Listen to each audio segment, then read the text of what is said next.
When installing or maintaining your gateway, verifying GPS status is essential for reliable operation.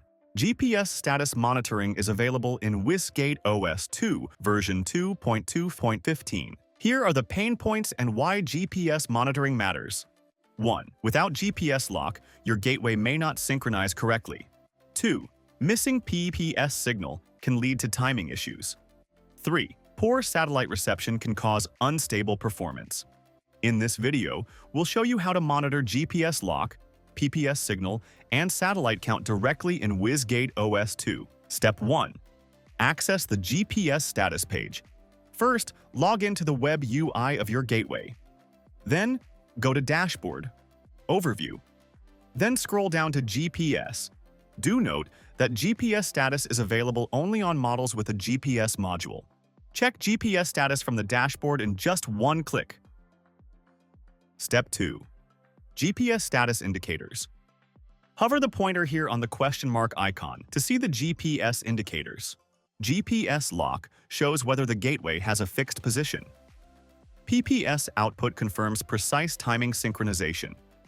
NMEA output shows whether GPS data is being received. Here are the example combinations explained. GPS locked plus PPS output means everything is okay.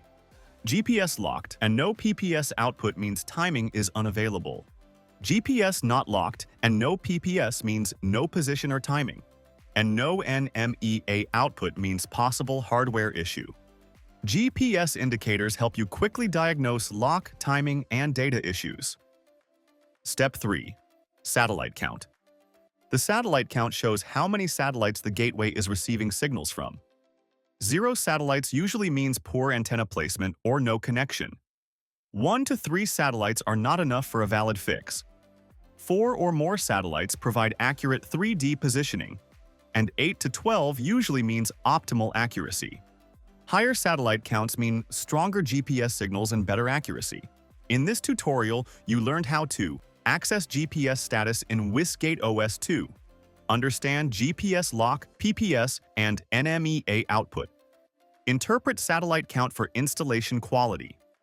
In the next tutorial, we'll show you how to troubleshoot GPS antenna placement for optimal performance. Stay tuned for more WisGateOS 2 tutorials.